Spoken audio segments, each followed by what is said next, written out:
தன்னை தாழ்த்துக்கிறவன் உயர்த்தப்படுவான், உயர்த்துக்கிறவன் தாழ்த்தப்படுவான்னு பைபிளில் ஒரு வசனம் இருக்குது. தாழ்மையோடு இருக்கிற ஆத்மாக்களுக்கு தான் நீங்கள் சொல்கிற அந்த கருத்து டக்குன்னு பிடிச்சிக்கும். நிறைய பேர் நான் சொன்ன கருத்தை ஏற்றுக்கலேன்னு சொல்லி டென்ஷன் ப்ரெஷர் ஆகிறாங்க. கணவனோ போய் குடிப்பழக்கத்துக்கு போகிறாரு, மனைவியோ ஏதோ தவறான காரியத்து போய் செஞ்சிட்றாங்க, அவங்களே தண்டிச்சுக்கிறாங்க, அம்மா வீட்டுக்கு போயிடுறாங்க. இந்த மாதிரி கணவன் மனைவிக்குள்ள பிரச்சனை வருது. ஆஃபீஸில் பெற்றோர்களுக்கு குழந்தைகளுக்கு மத்தியில் குழந்தைகள் போய் நிறைய இந்த காலத்தில் குழந்தைகளுக்கு ஞானம் அதிகமாக இருக்குது. குழந்தைகள் போய் ஒரு கருத்தை சொன்னால் உடனே உனக்கு என்ன தெரியும், எங்களுக்கு வயசாகிடுச்சு, அவ்வளோ தெரியும் இவ்வளோ தெரியும். வயசாகி என்ன பண்ணுறது? ஆளும் வளரணும், அறிவும் வளரணும், அதுதான் வளர்ச்சி. வயசாகிடுச்சுன்னா உங்களுக்கு எல்லாம் தெரிஞ்சிச்சுன்னு அர்த்தமா? இந்த காலத்து பிள்ளைங்களுக்கு இருக்கிற ஞானம் கூட பெற்றோர்களுக்கும் உறவுகளுக்கும் இருக்கிறதில்ல. ஆள் வளர்ந்துருக்கலாங்க, உங்களுக்கு ஞானம் இருக்குன்னு யார் சொன்னா? அறிவு இருக்குன்னு யார் சொன்னா? இம்புட்டு காண்டு குழந்தைங்கள் பல பிறவிகள் கடந்து அந்த ஆன்மா வந்திருக்கும். அந்த 8 வயசு குழந்தைக்கு இருக்கிற ஞானம் உங்களுக்கு இருக்குதா? பொதுவாக இருக்கிற பார்த்துட்டு இருக்கிறவங்கள சொல்கிறேன், நான் உள்பட. இந்த காலத்து குழந்தைகளில் பல பிறவிகளை கடந்து அந்த ஆன்மா பிறந்திருக்கும். 8 வயசு தான் ஆயிருக்கும்.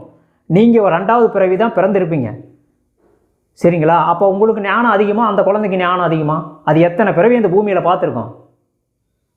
ஞானம்ங்கிறது ஆள் பார்த்தோ வயசு பார்த்தோ இதெல்லாம் வரதில்லை. எந்த வயசுலையும் ஞானம் இருக்கும். நீங்கள் பிடிச்சிக்கிற தன்மையில் இருக்கணும். சின்ன சின்ன பசங்க யூடியூப்பில் வந்து நடித்து பெரிய நடிகராகலாம் இருக்கிறாங்க. ஏன் அவங்க அப்பா அம்மா நடிகராகலை? ஞானம் இல்லை, அந்த பக்குவம் இல்லை, அந்த திறமை இல்லை. அவங்களுக்கு தெரிஞ்ச தொழில் ஏதோ செஞ்சுக்கிட்டு இருக்கிறாங்க, அவ்வளோதான். ஆனால் அந்த குழந்தை வந்து ஒரே நாளில் மியூசிக் போட்டு கோடிக்கணக்கில் சம்பாதிக்குது. ஏன் அவங்க அப்பா அம்மா மியூசிக் போட்டு சம்பாதிக்கலை? திறமை, அந்த ஞானம், அந்த அறிவு, அது கடவுள் கொடுக்கப்பட்ட ஒரு பரிசு. அது எல்லாருக்கும் கிடைச்சிடாது, சிறு பிள்ளைகளுக்கும் கொடுக்கப்படும். சிறு வயதுகளிலே சாதிக்கிற பெண்கள் இருக்கிறாங்க, எத்தனையோ பேர் இருக்கிறாங்க. அதனால் இப்போ இருக்கிற பெற்றோர்களுக்கு நான் சொல்ல வேண்டிய அட்வைஸ் என்னென்னு கேட்டிங்கன்னா, கருத்தியல் ரீதியாக பிள்ளைங்க சொன்னால் கொஞ்சம் அமைதியாக உட்காந்து கேளுங்க. குழந்தைங்களுக்கு நிறைய அறிவு இருக்குது, ஞானம் இருக்குது.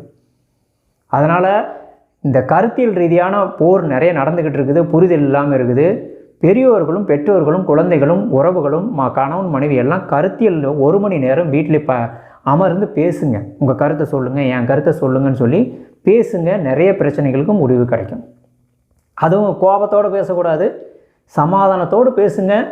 மாற்றி யோசிங்க, யோசித்து முடிவெடுங்க. அவசரப்பட்டு பிரிஞ்சு போகிறது, கணவன் மனைவிகள் ஒரு சின்ன சண்டைக்கு பிரிஞ்சு போகிறது, புரிதல் இல்லாமல் போகிறது, அகங்கார ஆணவத்தோடு நீங்கள் நடந்துக்கிறதுலாம் வந்து உங்கள் எதிர்காலத்திற்கு நல்லதில்லை. ஸோ அதனால் கணவனாக இருந்தாலும் மனைவியாக இருந்தாலும் வேலை செய்கிற இடமா இருந்தாலும் படிக்கிற இடமா இருந்தாலும் காதலர்களுக்குள்ள ஒரு புரிதல் இல்லாமல் இருந்தாலும் நீங்கள் சொல்வதை கேட்கவில்லை என்றால் சொல்லி விட்டு விடுங்கள். அந்த பையன் சரியில்லை, அந்த பையனை நீ நேசிக்காதம்மா, இந்த பொண்ணு சரியில்லை, அந்த பொண்ணை நீ நேசிக்காதம்மா அப்படின்னு சொன்னாலும் நீங்கள் சொல்லிவிட்டு வந்துடுங்க. அவங்க பின்னாடி சின்னப்பட்டு சீரழிவாங்க. ஒரு அரசியல் தலைவர் கூட சொன்னார், நம்ம உருகி காதலிக்கிறவனை விட்டு போட்டு வெட்டியாக தெரிஞ்சுக்கிட்டு இருக்கிற கஞ்சா குடிக்காரனை போய் கல்யாணம் பண்ணிட்டு போகிற பிள்ளைங்களாம் அந்த காலத்தில் இருக்குதுங்கிற மாதிரி, அதே மாதிரி உருகி காதலிக்கிற பெண்ணை விட்டுட்டு ஒரு மாதிரி சண்டை போடுற பெண்ணை கல்யாணம் பண்ணிட்டு வாழ்கிற மாதிரி எல்லாமே இங்கே பாட்டு புரிதல் தான் இருக்குது. அதனால் எல்லா விஷயத்திற்குமே புரிதல் என்பதற்கு அவங்களுக்கு கடவுளுடைய அருள் இருந்தால், கடவுளுடைய ஞானம் இருந்தால், அறிவு இருந்தால், குறிப்பிட்ட அறிவு இருந்தால் அது சிந்திக்கும், யோசிக்கும். அகங்காரம் இல்லாமல் இருந்தால் அது சிந்திக்கும், யோசிக்கும். இல்லை என்றால் ஏற்ற நேரத்தில் ஏற்ற டைமிங்கில் அந்த பஞ்சபோத சக்தியும் இறை சக்தியும் அந்த பிளானட்டும் அடித்து புரிய வைக்கும். அதனால் நீங்கள் போய் ரொம்ப முயற்சி பண்ணி எஃபர்ட் போட வேண்டாம், ஃப்ரீயாக விட்டுட்டு சொல்லிவிட்டு ஓடி வந்துடுங்க. ஒரு தடவை சொல்லுங்கள், 4 தடவை சொல்லுங்கள், சொல்லிவிட்டு அவங்க கேட்கலையா விட்டுட்டு வந்துடுங்க. இதுதான் இதுக்கு சொல்யூஷன். நீங்கள் ரொம்ப முயற்சி எடுத்திங்கன்னா கடவுள் பார்ப்பார், அப்போ நீயே பார்த்துக்க அப்படின்றவர். பைபிளில் பார்த்தீங்கன்னா பேதுரு என்கிறவர் வந்து தன்னுடைய சகோதரர் வந்து மன்னிக்கிறது எத்தனை முறை மன்னிக்கிறது அப்படின்னு கேட்பார். 1 முறை 2 முறை 3 முறை போதுமான்னு கேட்கும்பொழுது அவர் 70 முறைனாலும் மன்னி அப்படின்னு சொல்கிறார். பைபிளில் சில இடங்களில் கூட ஒரு விஷயம் சொன்னால் கேட்கலைன்னா ஒரு 4 சபையாரை வச்சு நீ சொல்லு, முடிஞ்ச அளவுக்கு சொல்லு அப்படின்னு தான் சொல்லப்பட்டிருக்கு. முடிஞ்ச அளவுக்கு சொல்லுங்கள். அவங்க புரிஞ்சுக்கலைன்னா விட்டுட்டு நீங்கள் விட்டுரு. மீண்டும் அடுத்த ஒரு பதிவில் உங்களை நான் சந்திக்கிறேன். நன்றி, வணக்கம்.